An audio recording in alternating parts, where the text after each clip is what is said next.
Assalamualaikum warahmatullahi wabarakatuh.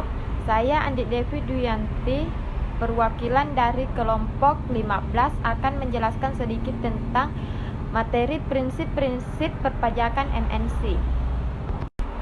Jadi yang pertama yaitu hubungan istimewa dalam prinsip perpajakan MNC. Dalam pemeriksaan transfer pricing, definisi hubungan istimewa mengacu pada peraturan perpajakan yang berlaku.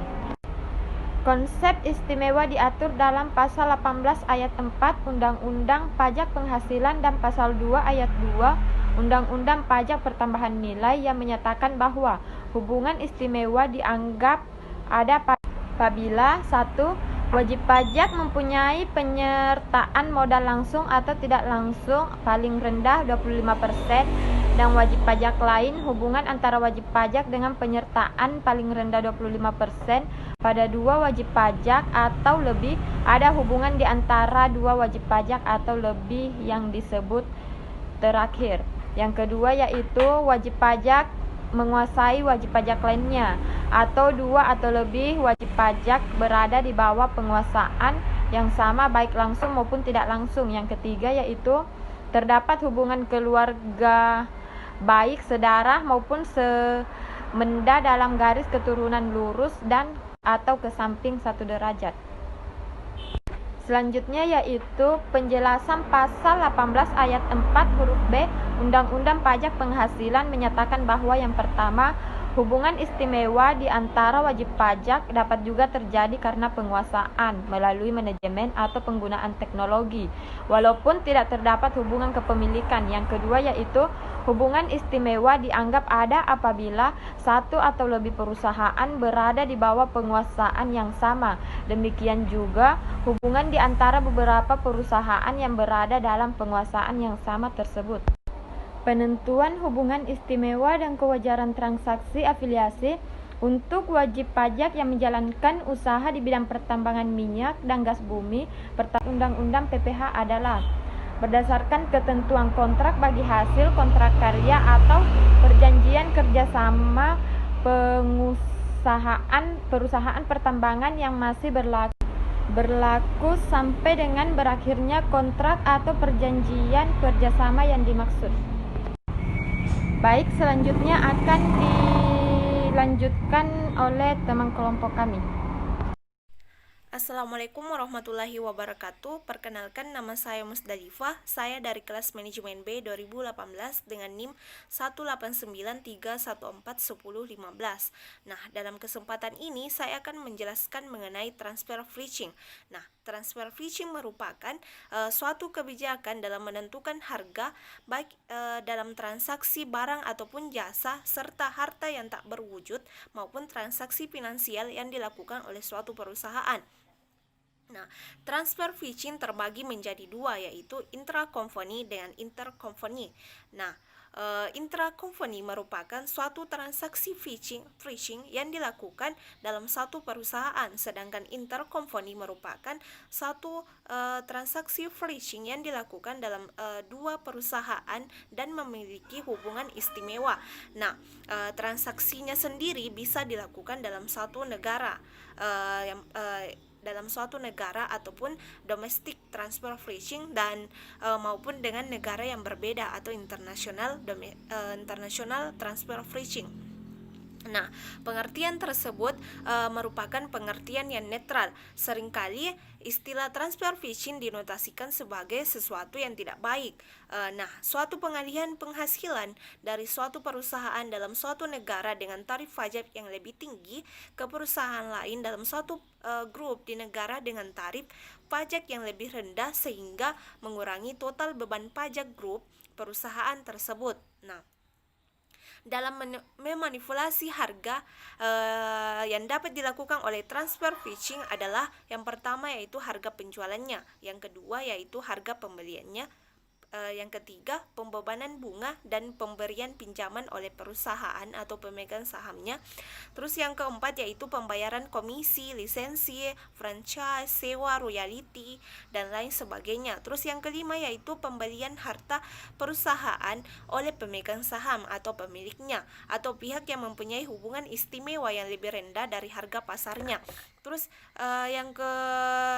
yang terakhir merupakan penjualan kepada pihak luar negeri yang melalui pihak ketiga yang kurang atau tidak mempunyai substansi usaha seperti company letter atau box company atau rest visiting center.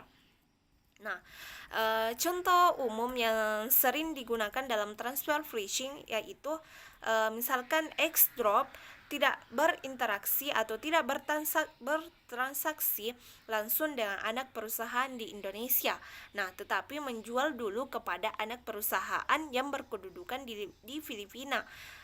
Lalu dari Filipina barang tersebut dijual ke perusahaan yang ada di Malaysia. Baru setelah itu perusahaan di Malaysia melakukan transaksi dengan perusahaan Indonesia, sehingga ketika sampai di Indonesia harganya sudah naik dan berkali-kali lipat. Dengan begitu jelas bahwa dalam kedudukan di Indonesia akan menderita kerugian karena ia harus membayar bahan baku dengan harga yang lebih tinggi daripada harga yang sewajarnya. Terus sehingga potensi pajak yang seharusnya dibayarkan oleh suatu negara menjadi hilang karena mencatat kerugian atau keuntungan mengecil karena praktik dari transfer pricing. Nah, tujuan dari transfer pricing multinasional berkenaan dengan antar divisa dalam satu unit hukum ataupun antar unit hukum dalam suatu kesatuan ekonomi yang meliputi berbagai wilayah. Nah, tujuan itu berupa yang pertama yaitu memaksimalkan penghasilan global, yang kedua mengamankan posisi kompetitif anak atau cabang perusahaan yang dan penetrasian pasar, dan ketiga yaitu mengevaluasi kinerja anak atau cabang perusahaan mancanegara, yang keempat menghindarkan pengendalian devisa, yang kelima yaitu mengontrol kredibilitas asosiasi, dan yang keenam yaitu mengurangi resiko moneter. Yang ketujuh, mengatur arus kas anak atau cabang perusahaan yang memadai. Terus yang kedelapan, membina hubungan baik dengan administrasi setempat. Terus yang kesembilan, mengurangi beban pengenaan pajak dan bea masuknya. Terus yang terakhir yaitu mengurangi resiko pengembalian oleh pemerintah. Terus mengenai pertanyaan yang menyangkut dalam materi transfer pricing, yaitu dari saudari Ismi Aziz yang bertanya mengenai tentang apakah kelebihan dan kelemahan dari transfer pricing.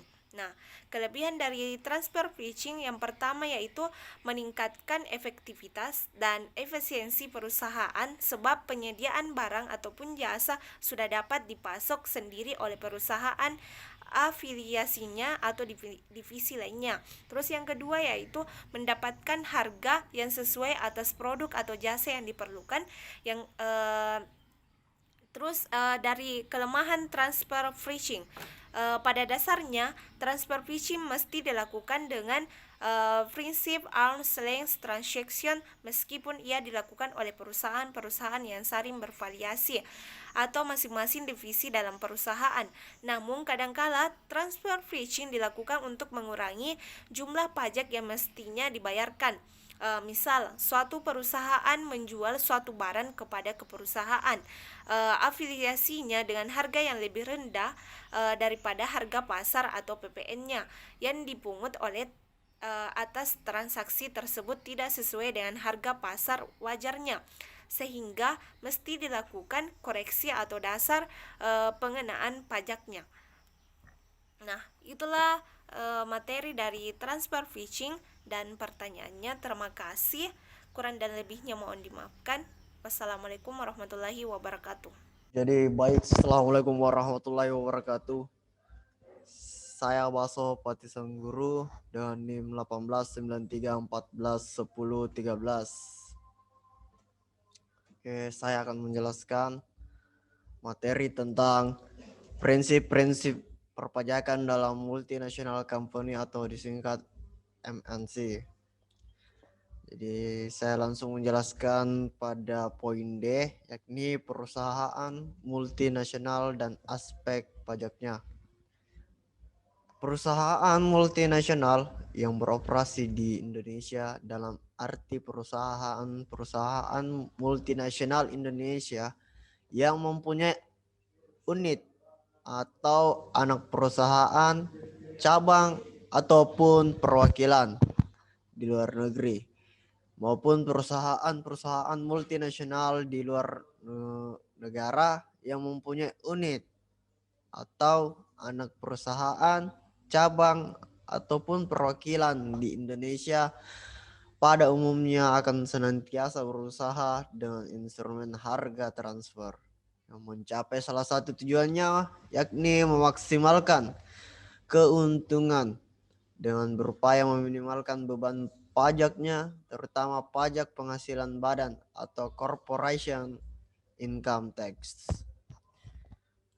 Lanjut pada poin E, yakni perlakuan transfer pricing di Indonesia. Dalam melakukan transfer dapat terjadi baik antar wajib pajak dalam negeri maupun antar wajib pajak dalam luar negeri dengan pihak luar negeri.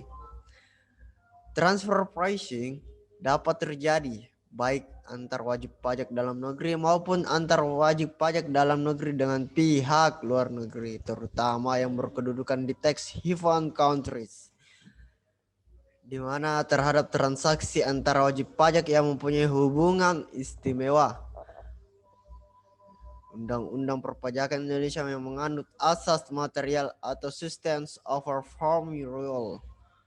Hubungan istimewa tersebut dapat mengakibatkan kekurangan wajaran harga, biaya atau imbalan lain yang direalisasikan dalam suatu transaksi usaha. Kekurangan wajaran transfer pricing dapat terjadi. Pertama, harga penjualan.